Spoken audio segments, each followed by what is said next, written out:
instantaneousness is not a proof of randomness or um, does it contradict Einstein's basic claim.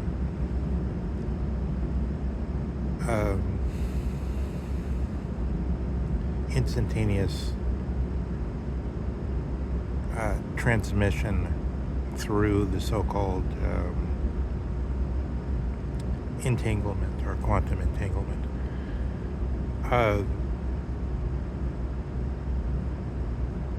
If it's true that whenever we know the polarity through perturbing the system, and then setting the polarity of one side of an entangled pair, the other side will always be, rather than in a statistical advantageous way, be like, so we were more likely to predict it than not more likely, and then maybe some Bell's theorem comes in and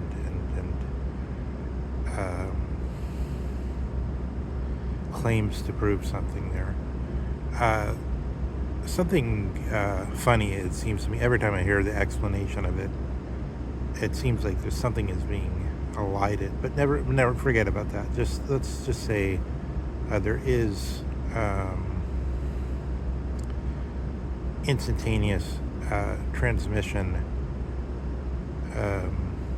so that it's sort of like Newton's third law of the opposite and equal reaction, which Newton himself calls a mathematical hypothesis,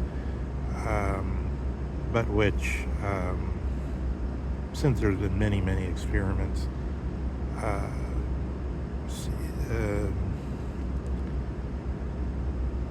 I mean, it could only be empirically doubted on the sense that either there's remote outlier blips somewhere, or static would come up, or on the notion that the whole nature of reality would change in a way slightly homologous to the way the boiling point changes depending on air pressure and such things. Maybe if the whole universe changed, then the phenomenon of quantum entanglement wouldn't function in the same way. But supposing that it does, supposing that it's not, there's no way to say whether this is a question of faster than the speed of light, or, on the contrary, instantaneous. It seems like in principle there's no way to say anything there. If it's instantaneous,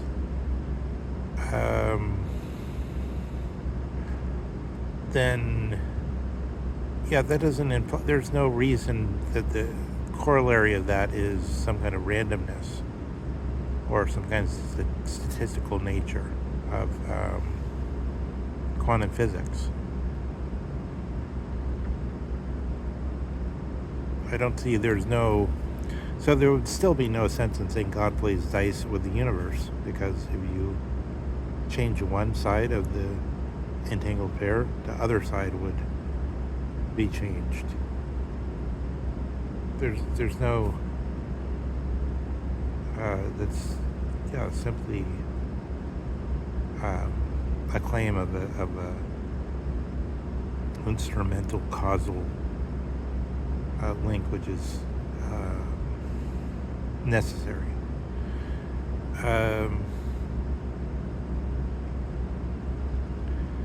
If it was shown to be somehow not as fast as the speed of light, it would just suggest that, faster than the speed of light, but not instantaneous. Although I don't actually even understand how that could be assessed. Maybe it can be.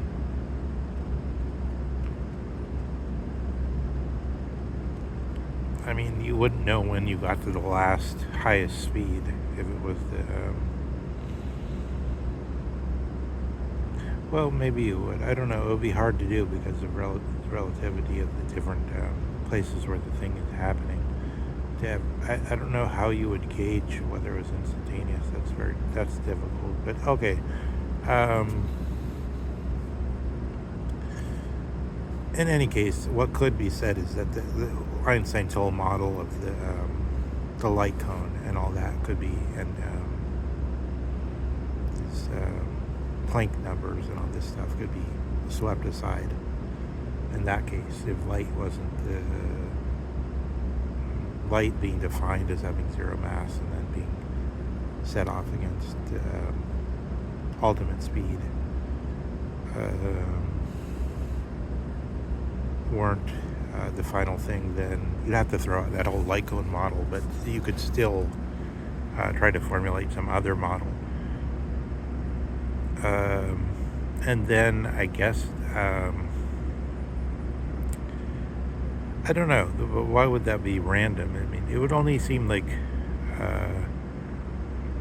I don't see how Einstein would be, I don't see how the statement that God doesn't play dice with the universe would even come in. The only question here is whether the thought, which gives the first law of Newton its content and its beginning, which is Galileo's notion of the inertial frame of reference as the vacuum, as the total vacuum. You know, there's this protracted debate between Hobbes taking the philosophic side and Boyle taking the Royal Society side, or the more empirical experimental side, about how the vacuum should be defined, how the inertial frame of reference should be defined. The instantaneous version, you don't even need a model of vacuum space and all this stuff about the state. So in the beginning of that, that famous paper of the so-called EBR paper, even though it's actually about it's called something more like the possibility of measuring physical reality or something like that. What Einstein is saying there is there's simply no science if you take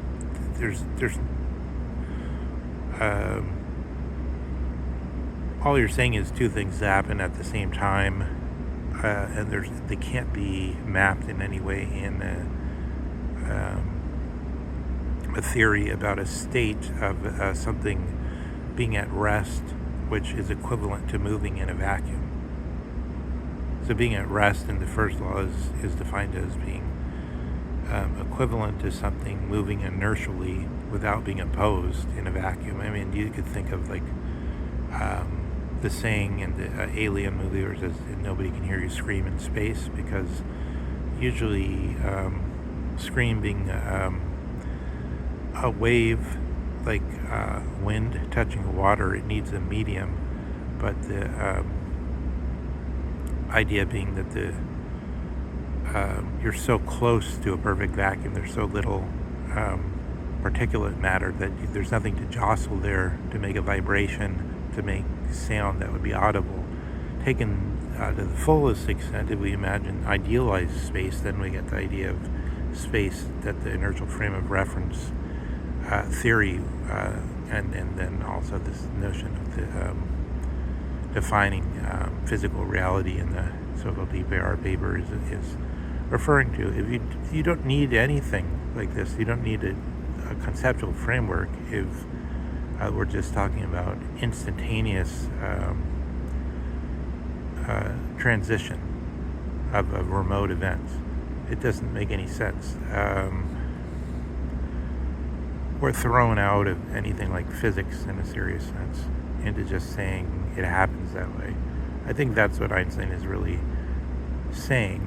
So it's not that, in other words, it's not that he's refuted. It's just that the concern with having a intelligible physical theory, which then gives you a technical term about a state and then posits the three laws of Newton and so on, is what Einstein's concerned with conserving. Then you could say, why did he say the thing about playing dice with the universe and the spookcraft action and all that.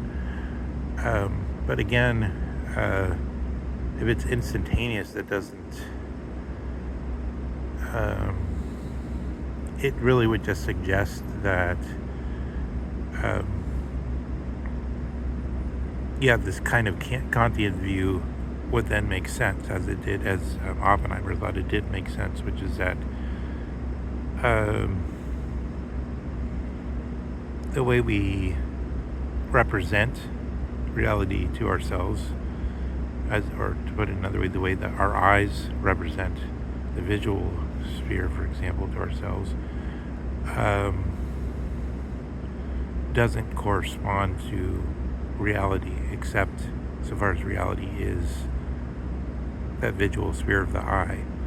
But in that visual sphere of the eye, it seems like we need to have something like a theory of space, but if we, abscond with our desire to know away from that, then we can still talk about this instantaneous occurrence, but it's instantaneous in the sense that it has just nothing to do with the space or empirical evidence or any notion about movement, and therefore you don't have a science anymore. What you have is Heidegger called it techne, but it's actually very obscure what you have. Again, there's some unclarity about what Bell's supposedly proved regarding this statistics of the possibilities of what can happen with these emitters and so on. But it seems like what he's simply demonstrated, to me it seems like he's demonstrated that the connection between the so-called entangled pairs is reliable in its connection, but I just can't see whether it's sort of statistically reliable according to him, or whether it's simply reliable, like flipping a light switch, or I guess again, like the law of equal and like Newton's third law. So the moral of that is